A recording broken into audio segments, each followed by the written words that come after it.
అమ్మవారికి నాలుగు పెట్టి దాదాపుగా 25 లక్షల మంది ఉంటే నాకు తెలిసి అక్క చెల్లెలు ఎందుకు బయట పడరు. బయట పడితే మన రాజేమో ఆ పక్కన మన రాజేమో అమ్మవారి రాజేమో అనే విధంగా బయట చాలా దాదాపుగా 60% మందికి అమ్మవారు రాలేదు. 40% మందికి మాత్రమే అమ్మగారు ఇచ్చిందని చెప్తున్నారు. ఈ రోజు మోసపూరితమైన వాగ్దానాలు చేసి అధికారంలోకి వచ్చి ఈ రోజు ఎక్కడ చూసిన అరాచకాలు, ఎక్కడ నాలుగు ఆడుతూ అక్కాచనం పోయాలంటే అసలు వారికి సూటి లేకుండా పోయింది. ఎక్కడైనా మాట ఉండాలి, ఎక్కడైనా అత్యాచారాలు, ఏ స్కూల్లో చూసినా సీసీ కెమెరాలు అసలు లాభం నడుస్తుందా లేదనే విధంగా ఈరోజు కూటమి ప్రభుత్వం నడుస్తుంది. ఆయన రేవంత్ గారు లేదు, ఆయన మహిళ ఆయన అయినా కానీ ఆయనకు మానవత్వం లేదు. అక్కాచరం మీద స్కూల్ మీద దాడి జరుగుతున్నాయి. మొన్ననే స్కూల్లో సీసీ కెమెరాలు ఈ టీవీ కానీ ఈ ఏజెంట్ కానీ ఈ టీవీ ఫైవ్ కానీ ఈ టీవీ కానీ ఎక్కడా ప్రచారం లేదు. పిల్లలంటే చాలా భయపడుతున్నారు, స్కూల్ పోవాలంటే భయపడుతున్నారు, ఎక్కడ పోవాలన్నా భయపడుతున్నారు. ఈ అరాచక రాజ్యం, అరాచక పాలన, ఈ అరాచక పాలన ఎప్పుడు పోతారో దేవుడికి రాష్ట్రం అంతా మన జగన్ వస్తే ఎక్కడ జగన్ వచ్చినారంటే గుండెల్లో వరకబడతారు. వాళ్ళకి పూజలు పడుతుంది, దేవుడు పడుతుంది, గుండెల్లో వరకబడతారు. గుండెల్లో వరకబట్టి ఆయన వస్తే దాదాపుగా 15,000 మంది ఆయన మనకి చాలా ఆయన కావాలి కాదు జనాలు ఎవరు రాకుండా అడ్డుకునే కోసం 15 మంది పోలీసులు పెట్టారు. దాదాపుగా 50 మందిని ఎస్ఐలు పెడతారు. దాదాపుగా సీఎం 20 మంది సీఎం పెడతారు. ఎస్పీని 5 మంది పెడతారు. ఎంత డిపార్ట్మెంట్ ఎంత భయం ఉందో ఒక్క జగన్ మీద వస్తే వరకు పుట్టించే విధంగా ఈ రోజు మన జగన్ ఎందుకంటే మన నాయకులు మాట చెప్పారు, ఎక్కడ పోయినా నా కార్యకర్త చాలా ఎగరేసుకొని ప్రజల చెప్తారు. కాబట్టి మన జగనన్న సుమరపాలు చేసిన కాబట్టి పార్టీలు చూడం, కులాలు చూడం, మతాలు చూడం, నాకు ఓటు ఎన్నికల వ్యక్తి కానీ అర్హత అంటే ఓటుకి చంద్రబాబు చేసిన వ్యక్తి కాబట్టి ఈరోజు మన కార్యకర్తలు ప్రతి గ్రామంలో తిరుగుతున్నారు. అదేవిధంగా ఈ కూటమి ప్రభుత్వం అదే టీడీపీ నా కార్యకర్తలు ఎవరన్నా ధైర్యం గ్రామాలు తిరుగుతున్నారా గ్రామాల టీడీపీలో? ఎందుకంటే భయం. ఎక్కడ అక్క జిల్లాలో మమ్మల్ని కాలంలో పెట్టుకుంటారో, ఎక్కడ మమ్మల్ని నిలిపిస్తారో. ఎందుకంటే వాళ్ళు చెప్పిన ఆందోళన చెప్పిన ఆ సంక్షేమ పథకాలు నాకు వస్తాయి. జగన్ అన్న వస్తే చంద్రబాబు వస్తే ఆ తల్లి మాత్రం ఎంతమంది కార్యక్రమం చేస్తున్నారు. అదేవిధంగా అక్క జిల్లాలో 18 దాటే ఎంతమంది కార్యక్రమం 15 మంది చేస్తున్నారు. అదేవిధంగా హౌరాబాద్కి 50 బీసీ ఎస్సీ మైనారిటీకి 50 సంవత్సరం దాటే మీకు పింఛన్ చేస్తాడు. ఇంతవరకు ఒక పింఛన్ చేసాడా? పింఛన్ 5 లక్షలు పింఛన్ తీశాడు. ఎక్కిస్తున్నారు 5 లక్షలు పింఛన్ తీశాడు.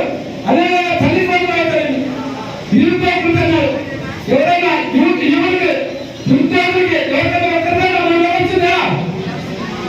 ఎవరైనా వచ్చిందా? చెప్పండి.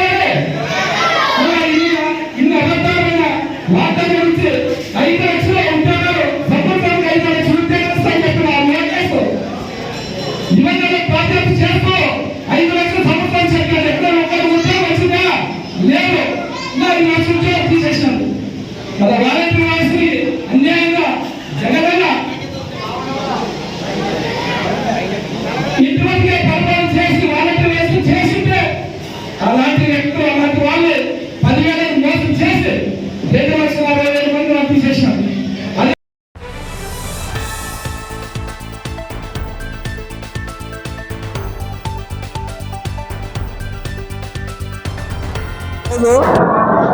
మన దేవనకొండ మండలం విశ్వస స్థాయి మీటింగ్కి అసలు అఖండ విజయంతో వచ్చిన. ఎందుకంటే బాబు సూటి మోసం గ్యారంటీ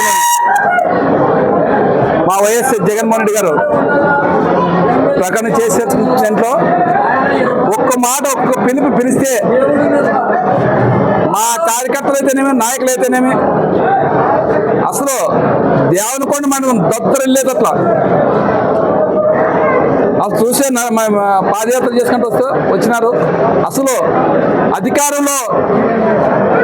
అధికారం టీడీ ప్రభుత్వం ఉందా లేదా అనే విధంగా ఈరోజు జనాలు వస్తున్నారంటే ఎందుకంటే ఆ ప్రభుత్వం ఈ కూటమి ప్రభుత్వం సంవత్సరం లోపలే ఫెయిల్యూర్ అయిపోయింది. ఎందుకంటే వాళ్ళు సూపర్ 6 పథకాలు చెప్పి జనాలకు మోసం చేసి మోసపూరితమైన వాగ్దానాలు ఇచ్చి ఈరోజు అలివిగాని హామీలు ఇచ్చి ఒక్కటిగా నెరవేర్చుకోకుండా వాళ్ళు చెప్తున్నారు. చంద్రబాబు నాయుడు సంక్షేమ పథకాలను ఇచ్చేసినామంటున్నాడు. ఎవరన్నా ఏమన్నా మాట్లాడితే నేలకు వస్తా అంటారు. నేలకు మందం అన్నాడు, అదంత గ్యాప్ పెట్టానంతే. అలాంటి వ్యక్తి రోజు జనాల్లో మా కార్యకర్తలు ఒకటే కాదు, ప్రతి ఒక్క డిపార్ట్మెంట్, పోలీస్ డిపార్ట్మెంట్ అయితేనేమి, టీచర్లు అయితేనేమి, ఇతర రెవెన్యూ డిపార్ట్మెంట్ అయితేనేమి, ఏ డిపార్ట్మెంట్ చూసుకో రోడ్డుకి ఎక్కుతున్నారు ఈరోజు. సంవత్సరం లోపలనే ఇంత వ్యతిరేకంగా వచ్చిన ప్రభుత్వం ఏదైనా ఉందంటే మన ఆంధ్రప్రదేశ్లో, నాకు తెలిసి మన ఇండియాలోనే సంవత్సరం లోపల ఇంత వ్యతిరేకం వచ్చిన ప్రభుత్వం ఏది ఉండదు.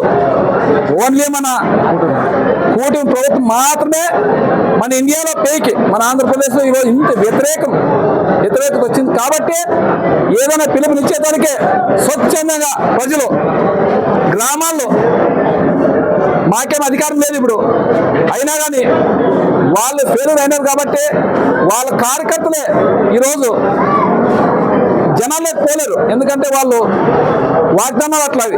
వాళ్ళు ఒక 6 నెలల ముందు వాళ్ళు చంద్రబాబు నాయుడు, పవన్ కళ్యాణ్ మేము వస్తే సూపర్ 6 పథకాలు ఇస్తాం అని మేనిఫెస్టో తయారు చేసి దాన్ని ఈరోజు భగవద్గీతగా వాళ్ళు ఖురాన్గా చేసి ఈరోజు చెప్పి సంతకాలు చేసి పెట్టినారు. కాబట్టి మేము ప్రజల తరపున పోరాటం చేస్తున్నాం. ఎందుకంటే జగన్మోహన్ రెడ్డి చెప్పినాడు, ఇన్ని హామీలు ఇచ్చే కాదు, బడ్జెట్ లేదు, అంత బడ్జెట్ లేదని అనేది చెప్పినా కానీ జనాలు, ఎందుకంటే జగన్మోహన్ రెడ్డి గారు సంవత్సరం లోపల ప్రతి ఒక్క పథకం ఆయన చెప్పింది, సంక్షేమ పథకాలు అన్నీ ఇచ్చిన వ్యక్తి ఎవరంటే మన జగన్మోహన్ రెడ్డి గారు.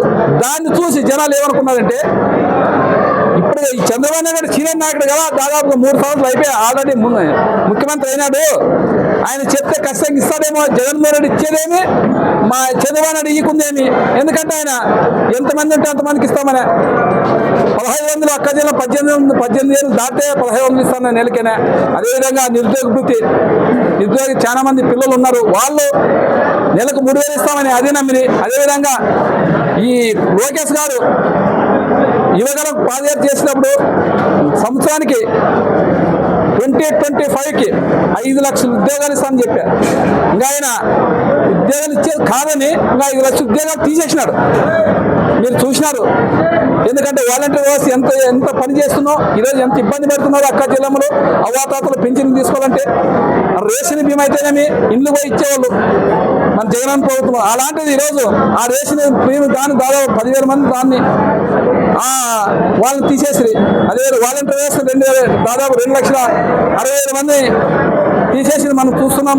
అలాంటి వ్యక్తి రోజు ఆ సూపర్ 6 ఫెయిల్యూర్ అయినారు. కాబట్టి ప్రజలు స్వచ్ఛందంగా రోడ్లకు వచ్చి సంవత్సరం లోపలే ఇంత బీభత్సంగా ఏదన్నా మీటింగ్ పెడితే వ్యతిరేకతతో ఈరోజు ఇంత వేల మంది వస్తున్నారు. ధ్యానకొండలో చూస్తుంటే ఇంతమంది నాకే ఆశ్చర్యం అయిపోయింది. ఇంతమంది ఎక్కడి నుంచి వచ్చినారు ఇంతమంది? దాంట్లో పండ్ల కాలం ఇది, పొలాల పనులు చాలా ఉంది. ఎందుకంటే రైతాంగం ధ్యానకొండ మనం. అలాంటిది ఈరోజు ఇంతమంది వచ్చినారంటే ఎంత వ్యతిరేకత వచ్చిందో ఈ చంద్రబాబు నాయుడు కానీ ఈ పవన్ కళ్యాణ్ కానీ వినాల. ఎందుకంటే జనాలు రోడ్డు మీద ఉగిన పడరు. ఎందుకంటే ఈ సూపర్ 6 ఫెయిల్యూర్ అయిన దానికే ప్రతి ఒక్క అక్క చెల్లెమ్మ ప్రతి ఒక్క అక్కవ్వ ప్రతి ఒక్కరు ముసలి అయితేనేమి ఆయన చెప్పిన వాగ్దానం 50 సంవత్సరాలకే పింఛన్ ఇస్తా అన్నాడు. ఎస్టీ ఎస్సీ బీసీ మైనార్టీలకి ఇది ఎక్కడైనా ఒక్కన పింఛన్ ఇచ్చినారా?